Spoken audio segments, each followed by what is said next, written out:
topics and opinions expressed in the following show are solely those of the host and their guests and not those of W4CY Radio, its employees, or affiliates. We make no recommendations or endorsements for radio show programs, services, or products mentioned on air or on our web. No liability, explicit or implied, shall be extended to W4CY Radio or its employees or affiliates. Any questions or comments should be directed to those show hosts. Thank you for choosing W4CY Radio. Draw me close to you, never let me go, and lay it all down again, to hear you say that I'm a friend. Good day.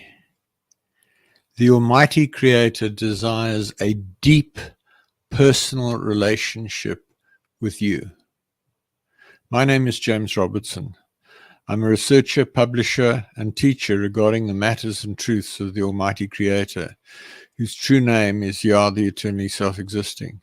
I've been actively serving him since 1993, over 31 years. If you're not actively serving Yah, then by default you're serving Satan. My objective is to show you how you can make a big difference on earth and qualify for a position of high esteem in heaven for eternity. It's important to understand that as a believer, just being good is not the point. It's relationship with Yah that counts. Without this, you'll be in a very unpleasant place in heaven with no way out. My aim is to show you how to get close to Father.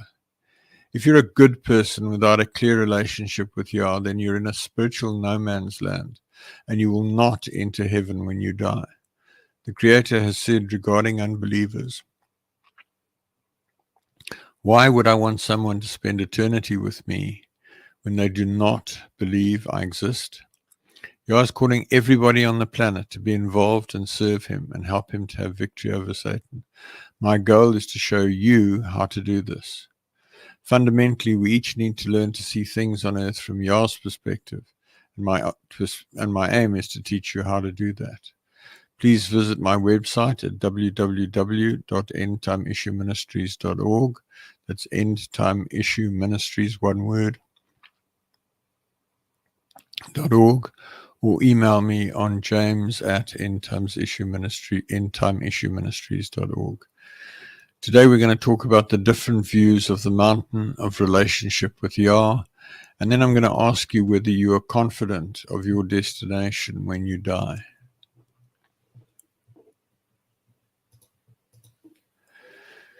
So, overview of tonight's broadcast. I regularly write and broadcast about climbing the mountain of relationship with the Almighty Creator of the heavens and the earth, whose true name is Yah, the eternally self-existing. Consider last week's broadcast. This broadcast looks at a different angle, the reality that the mountain looks different depending on how you come to it. I will start by noting that every mountain looks different depending on how you come to it, and that each one of us must climb by our own unique path. I will then stress that no human being can tell you exactly how to climb your path, and I will point out that I can only describe my route up the mountain. I will note that there are large parts of the mountain I do not know about, but that I understand some of the Christian side of the mountain, and a few other aspects as well. I will then suggest that you're already on the mountain and so should start climbing. I will then caution you to beware of people who think that their way up the mountain is the only way. I will then ask you if you're confident of your destination when you die and discuss the scenarios available to you. Finally, we'll look at the state of your relationship with the Almighty Creator. So today's broadcast is based on the article 2021-0105, The Different Views of the Mountain of Relationship with Yah. I regularly write and broadcast about climbing the mountain of relationship with Yah.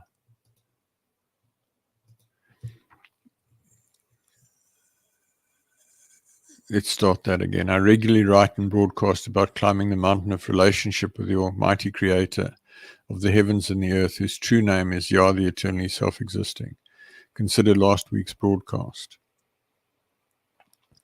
This broadcast looks at a different angle, the reality that the mountain looks different depending on how you come to it. So what you see on the screen, for those of you who are watching the video, is the cover of my set of books on entitled The Almighty Creator Desires a Deep Personal Relationship with You. And what you see is the very steep, very jagged mountain. And alongside that, you have a scale representing the number of people on Earth in December 2015 who were at different levels on that mountain. And if you look closely, you probably can't read off the numbers there, but if you were able to see closely, you would find that there are only a few million people on that mountain. There's quite a few at the foot of the mountain who really just scrape by into heaven, and then the vast majority of the population of the earth is not going to make it into heaven. So it's important to understand that every mountain looks different depending on how you come to it. So it is with Yah's mountain. The mountain looks very different if you come to it as a Muslim, a Christian, a Jew, a yogi, a Baha'i, a Hindu, etc. You can see the diagram on the screen there, which basically shows you a plan view of a mountain, and then a lateral view where you can see the two peaks. There's a gorge in between the two peaks. And depending on how you look at that mountain, it looks very different from different angles. And it's really important to understand this, folks, because people get very stuck on their view of the mountain. And it really is so that if you're a Muslim, you see the mountain from a different direction and a different angle to if you're a Christian or a Jew or any of the other faiths that I've mentioned. It's most notable between Muslims, Christians, and Jews because there are relatively large populations of those on the earth. And what we see happening in Gaza at the moment is, in large measure,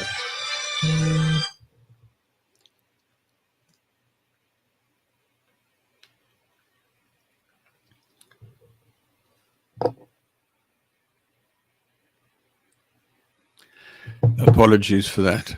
What we see happening in Gaza is in large measure a consequence of the different views of the mountain. It's tragic. The Creator is huge. The creation is huge. Each one of us comes to the mountain down a very specific journey to get there. And that's showed by the diagram.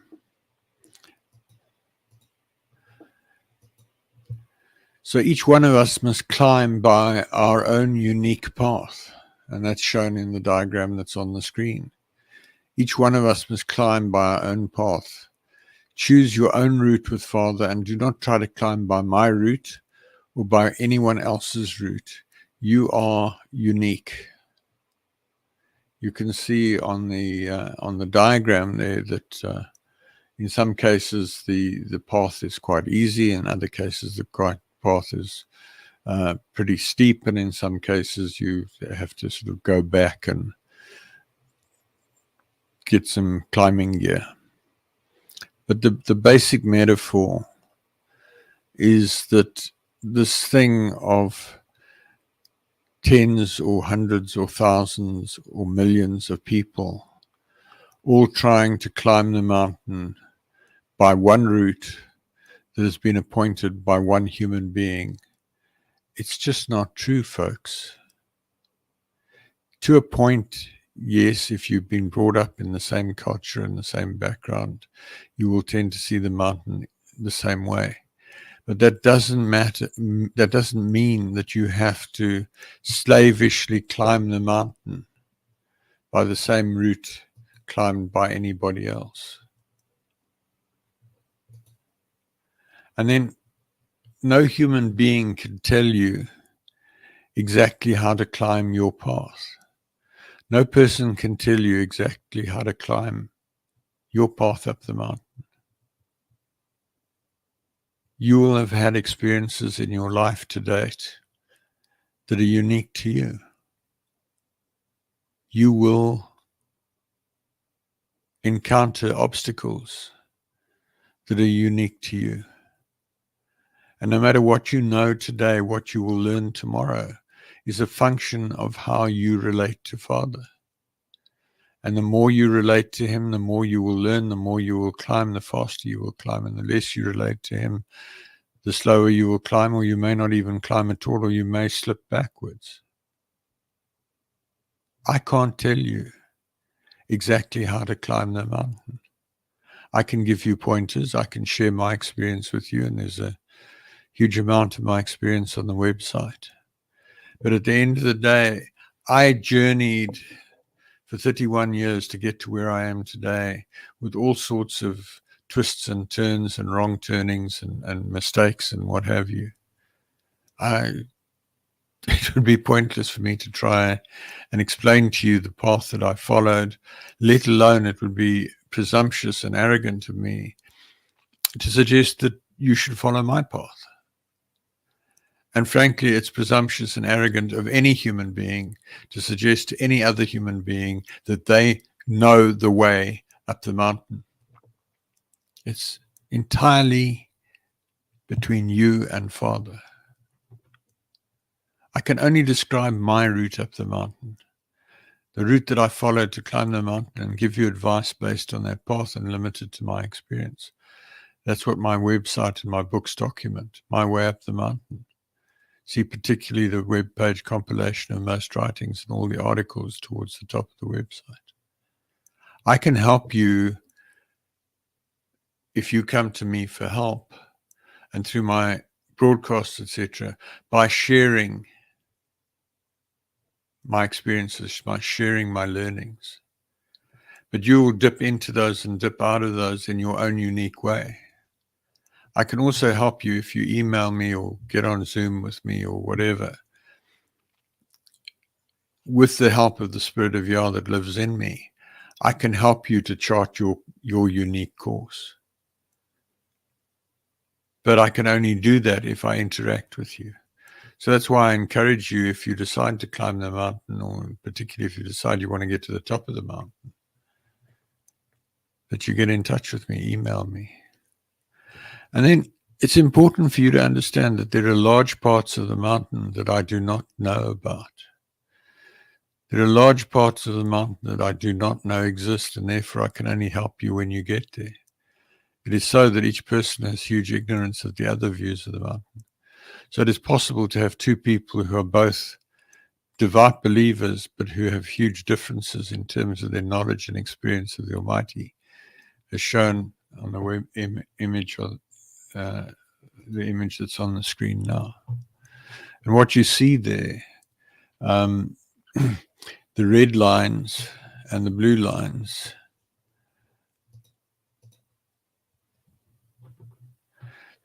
it's called a radar plot, and it shows error or wrong doctrine on the periphery.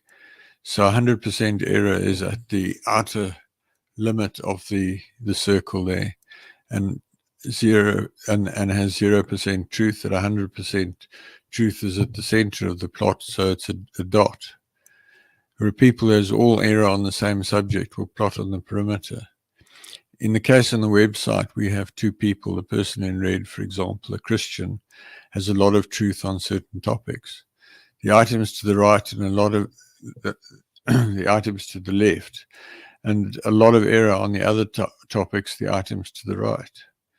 The second person, e.g. a Muslim, has a lot of truth on the subjects the Christian has a lot of error on, and a lot of error on the subjects the Christian has a lot of truth on. It is so. I've read the Quran once. I've read the Christian Protestant Bible from Genesis to Revelation over 20 times. I've read the so-called New Testament probably another 15 times. I've lived in the Christian world. I no longer regard myself as a Christian, but my experience has come largely from the Christian world. I will be the first to admit that if I'm talking to a Muslim, there's a lot that I do not understand about where you're coming from. The same if I'm talking to a Jewish person, to a Hindu, to a Buddhist, wherever. Your view of the mountain will be distinctly different to my view of the mountain. There will be a limit to how much I can tell you what to do, except if you engage with me directly in a way that the set-apart Spirit, the Holy Spirit within me, gives me utterance and guidance to guide you. And so there may be articles on the website that just don't make any sense to you. But I hope that there are a few that do make sense to you. So this is what I mean by the different views of the mountain, and explains why, for example, Muslims and Christians are both attempting to serve the Creator but can hardly agree on anything. The same principle applies to all other religious groups.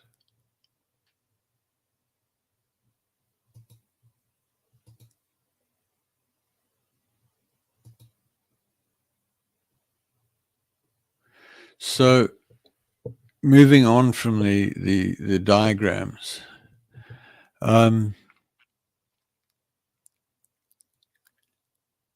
it's a challenge, folks. The thing to avoid is the situation that is so prevalent in the world today, which is we have Group A and Group B, as on the diagram that's on the screen, who hardly agree on anything.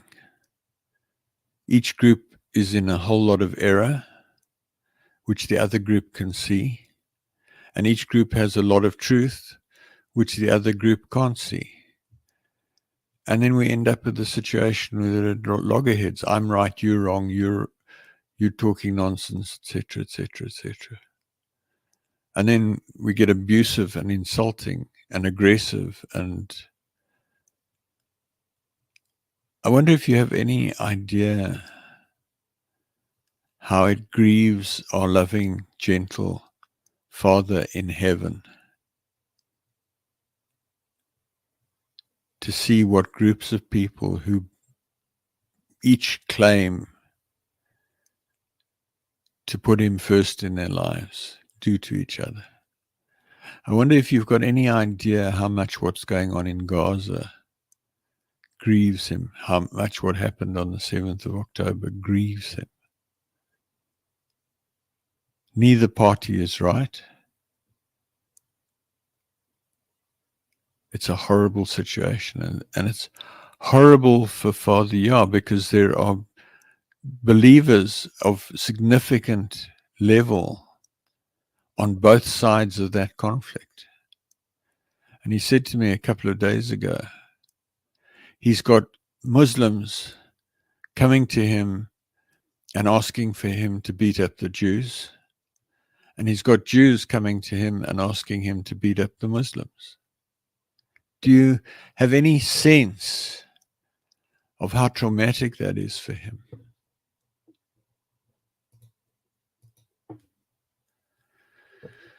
So coming back to a point I made a few minutes ago, I understand some of the Christian side of the mountain, and I say some. In considering my writings, it's important to be aware that, as I said a few minutes ago, I understand quite a bit of the Christian side of the mountain, but even then there are many factions, streams, and denominations I do not know or know well.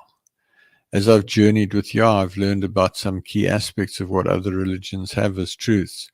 So my view of the mountain is more diverse and more inclusive than most. But my knowledge of the other sides of the mountain is nevertheless limited. So I will again acknowledge I don't know a lot of detail about Roman Catholicism, for example. I don't know a lot about Mormonism or Jehovah's Witnesses or Seventh-day Adventists.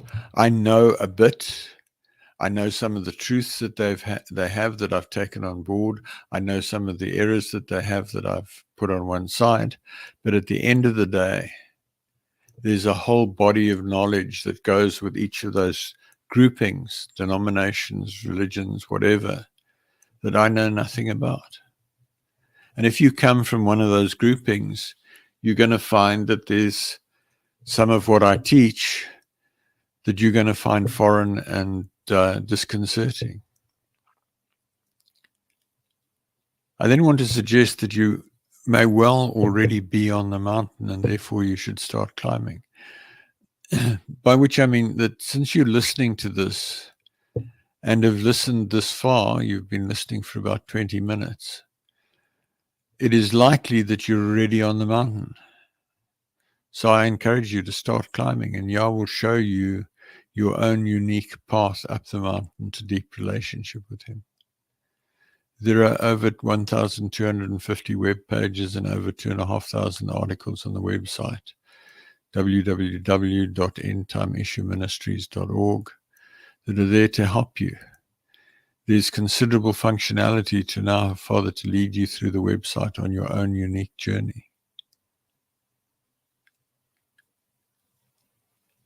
There are answers to a lot of questions. But I say again, if you're coming to the mountain from a side that I know little about, you will find that there is a significant amount on the website that may not really strike a chord with you. Dip in, ask Father to lead you. Father, I ask you to show me what you want me to read. There are sliders and there's the keyword cloud and so forth on the website that enable you to search all over the place. There's a Google search and there's an article search.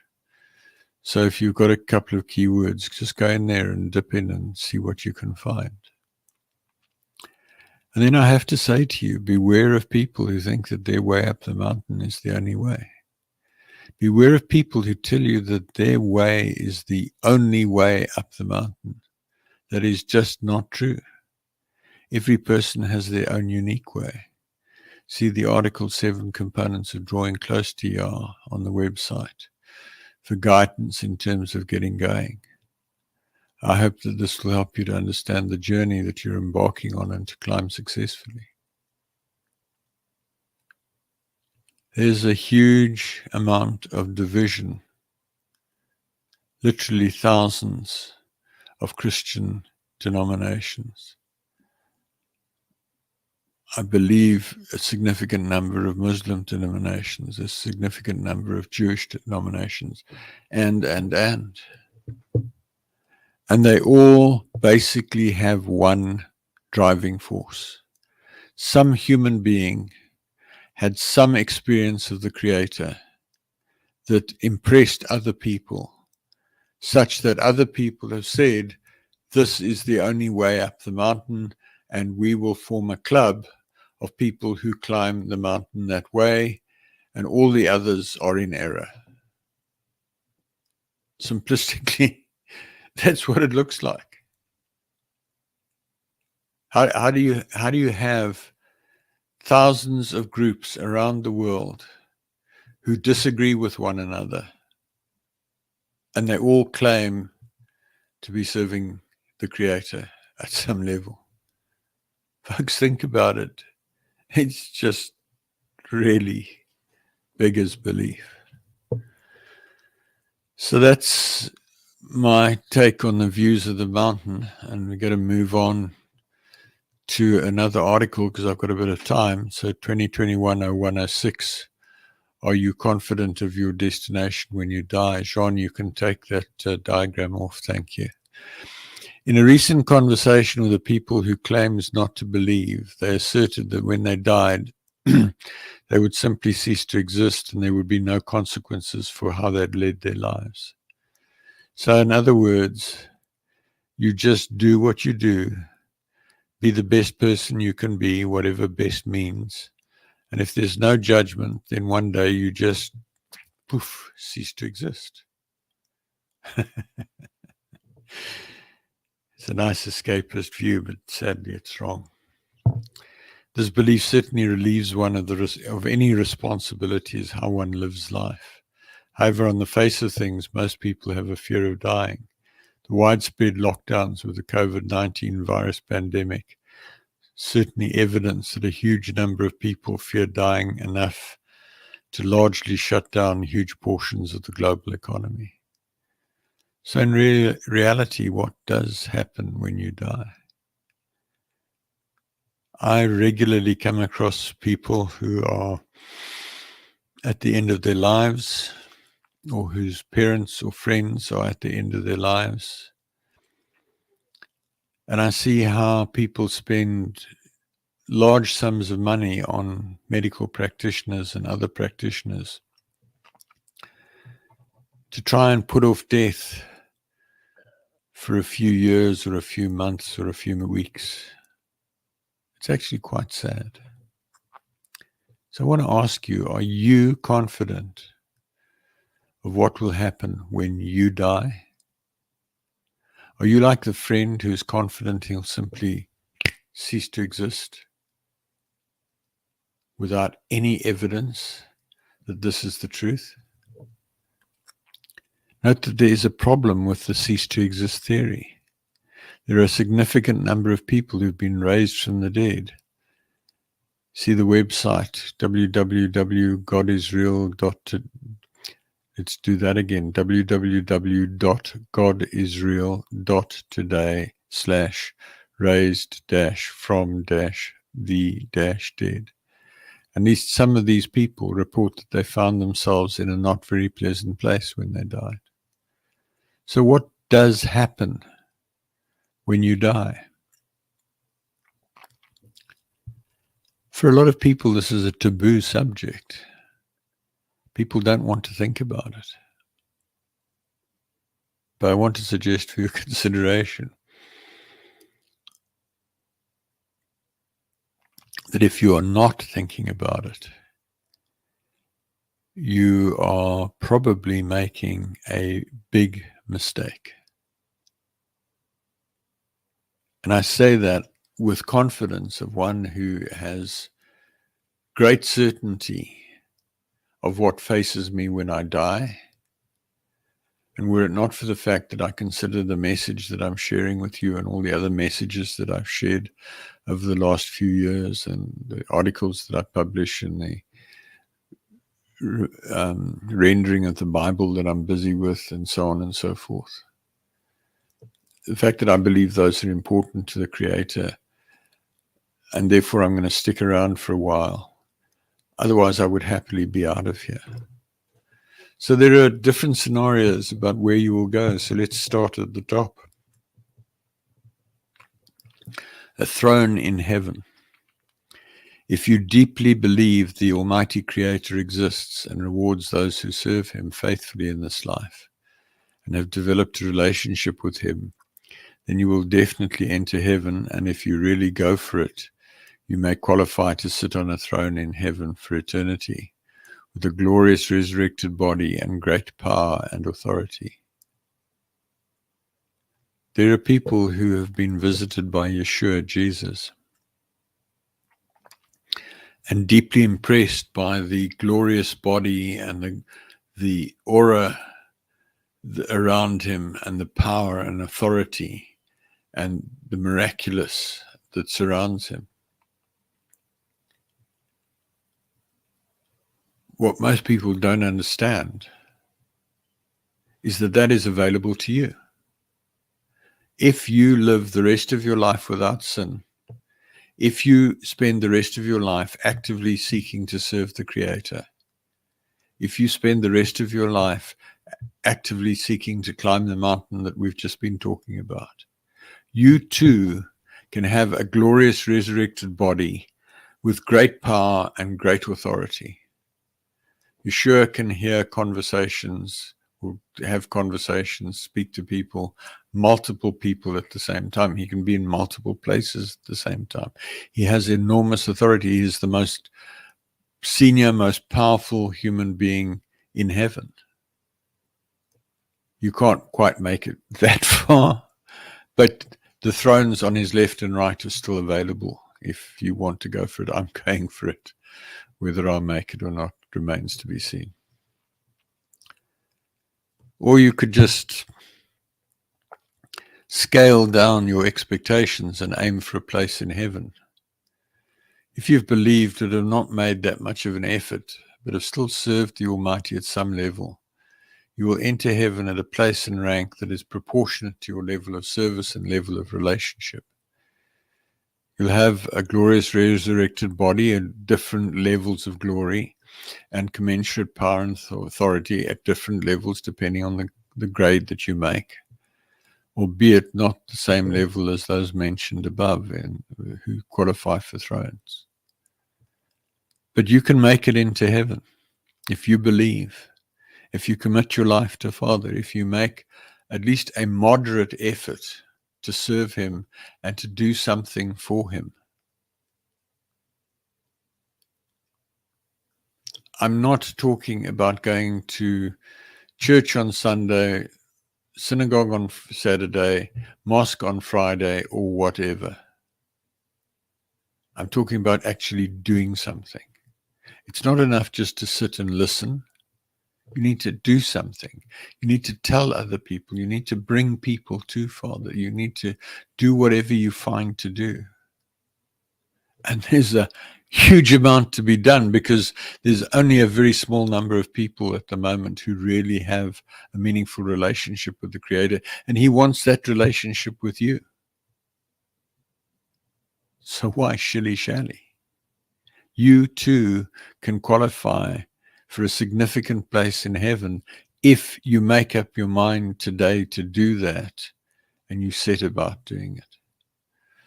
Then, of course, if you want to talk about the negatives, you could alternatively opt for the outer darkness. If you once believed in the Creator but then lived the rest of your life as though he did not exist, then you end up with a really horrible outcome. You make it into heaven, but there's nowhere for you in the throne room.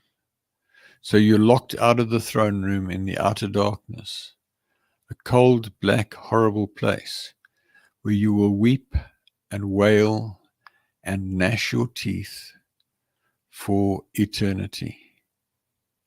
A horrible outcome.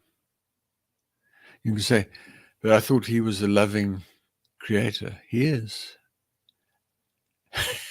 He didn't plan for people to believe he existed and then to ignore him for the rest of their lives. So when the first person did that, he had to metaphorically scratch his head and say, now what do I do with them? Because the places in heaven have all been allocated to people who are making some sort of effort to serve me.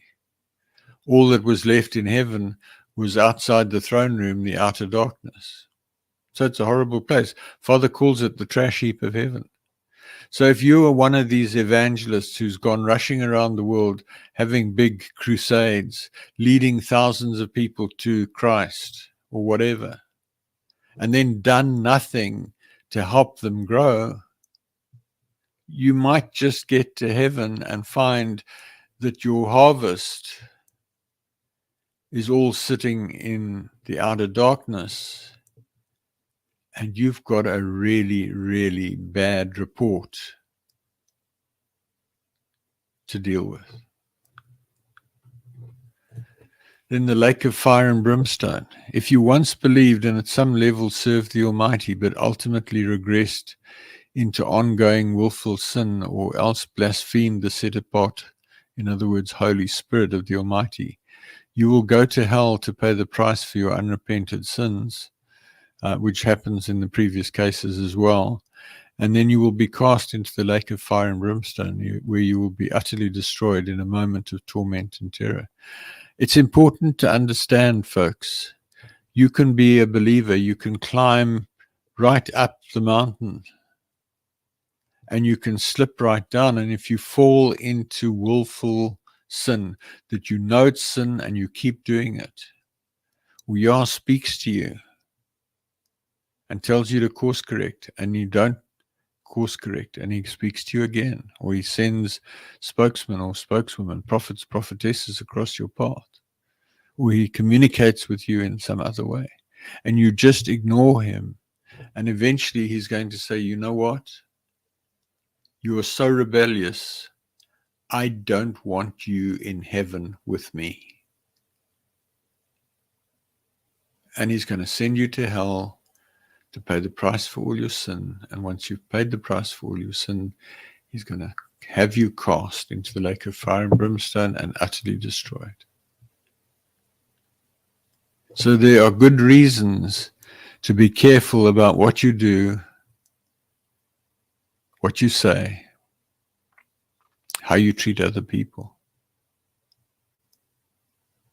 Father, I ask you to judge me severely, correct me harshly, that I may serve you more perfectly, is perhaps the most powerful prayer to prevent that happening.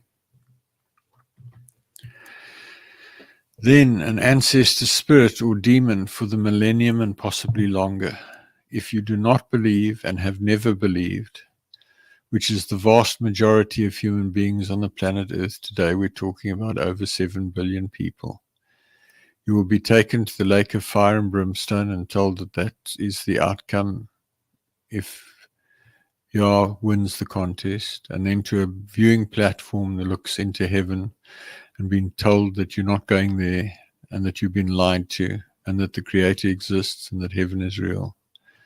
Then you'll be returned to your corpse, and you'll either remain where your corpse fell or be harvested as a demon to be used to torment other human beings until the end of the present millennium in about 979 years from now. So you could spend the rest of the millennium in your coffin with a rotting corpse. If you drowned at sea and eaten by a shark, you might end up riding on the shark till the shark rots and dies and rots.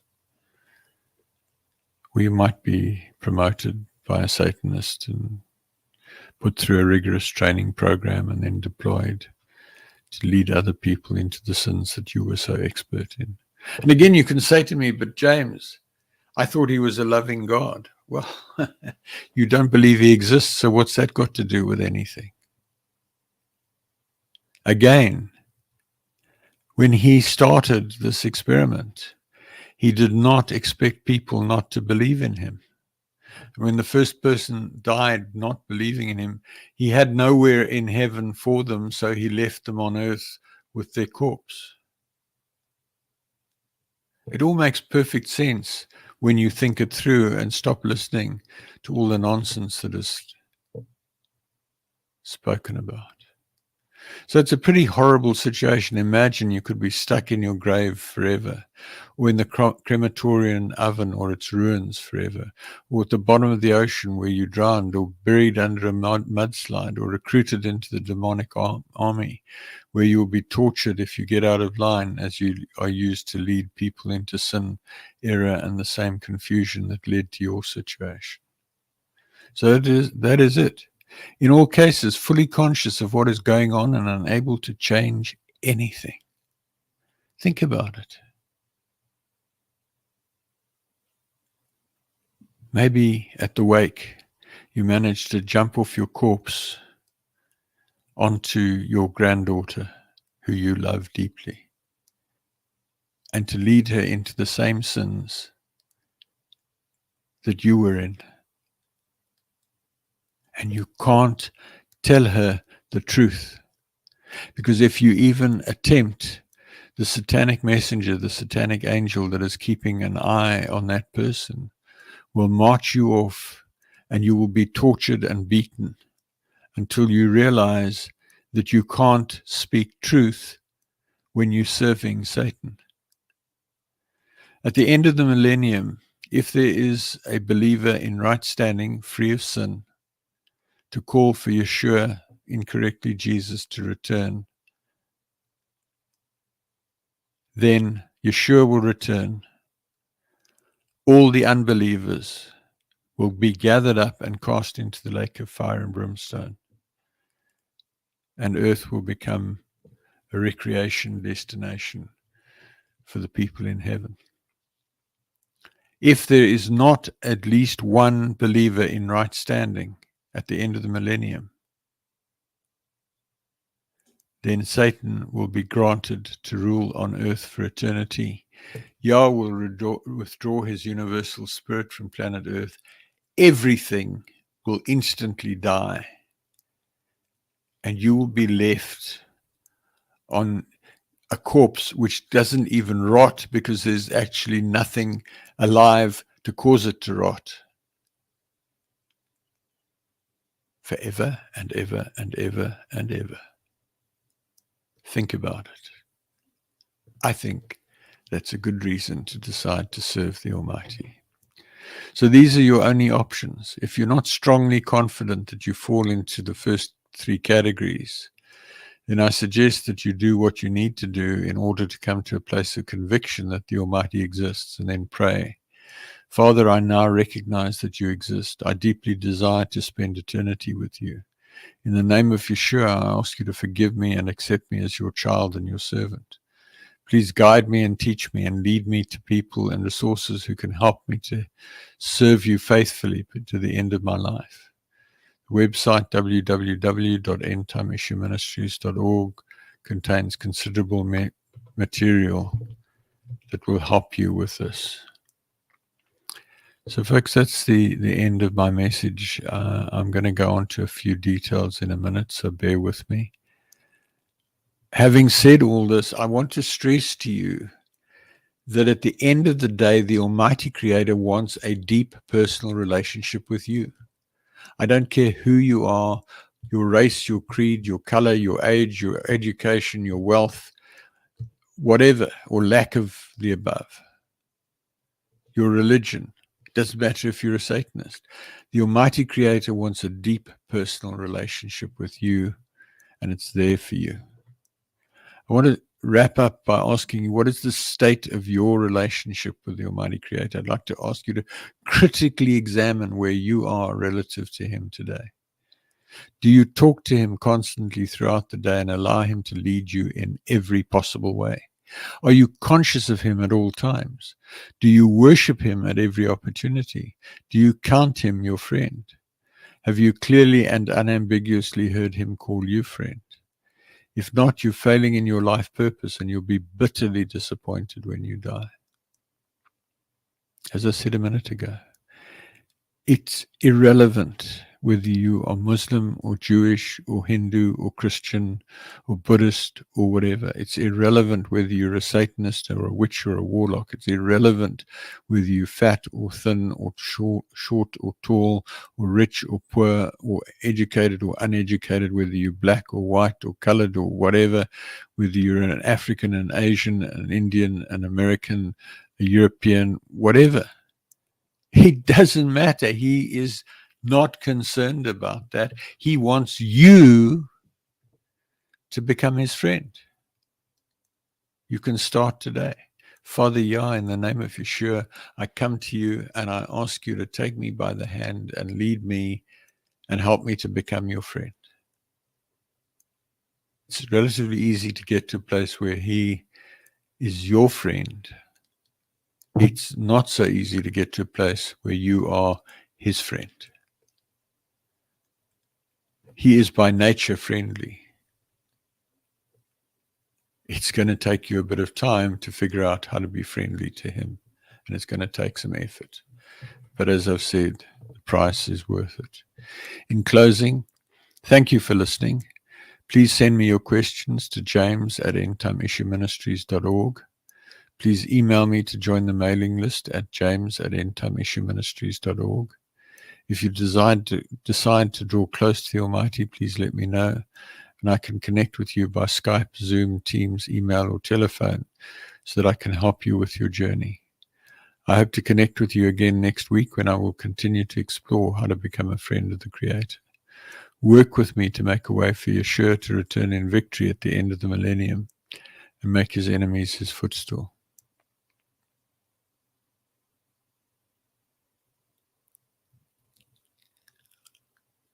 He will meet you wherever you are, whoever you are, wherever you've come from, whatever atrocities you've committed, whatever sins you're steeped in.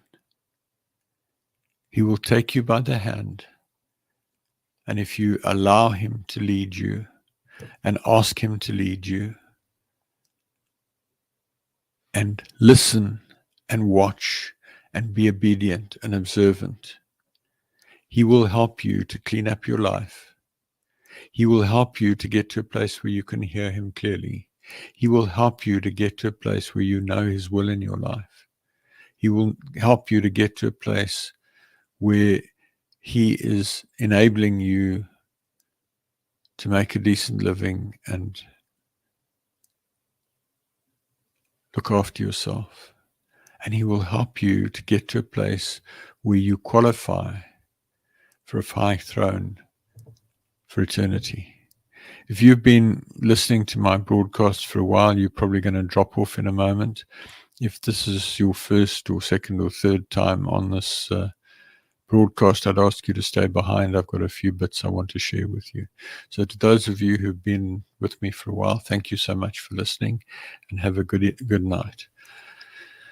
In closing, who am I? James Robertson. I have a doctorate in engineering and I'm a retired military commander. I now work as a management consultant. I have over 31 years' experience of actively seeking to draw close to the Almighty, following a dramatic encounter with him on the 12th of March 1993, when he spoke to me audibly in a locked room and I knew for certain that he was real.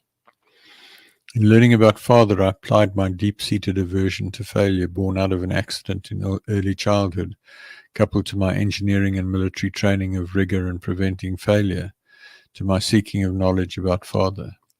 This journey led to numerous supernatural experiences, prayers answered, and clear communication with the Creator that forms the basis for what I teach in these programs. See the video on the website Why Seek Relationship for an overview of what I believe. Please visit the website at www.endtimeissueministries.org for more information. The ETI version of the Bible with the correction of key translation errors is on the ETI Bible version webpage, and recordings of nearly all of the transcript of the teachings broadcast so far can be found by searching on Google for Relationship with Creator Radio in quotes. And transcripts and the recordings are also available on the Transcripts of Broadcasts webpage on the website. Books with teachings from 1998 till May 2019 are on the Books for Printing webpage. I publish regular email articles. Email me at james@endtimeissueministries.org to be added to the list or to seek counsel or prayer or give me feedback.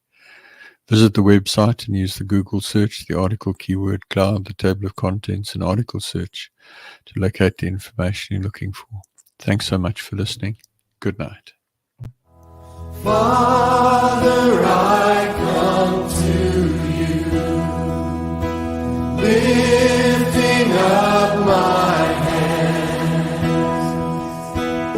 By your grace I stand, just because you love me. I know your favor. Hi, I'm James Robertson. I want to share with you the different views of the mountain of relationship with the Almighty Creator. And the question, and then I want to pose the question of where you are in terms of your direction when you die. I will draw some important learnings from these articles to share with you and conclude that if you're not actively seeking a high throne for eternity, you're missing the point of your existence. Please listen to my broadcast on w4cy.com radio or talk4tv.com and visit my website at www.endtimeissueministries.org or email me on james@endtimeissueministries.org to find out more. I look forward to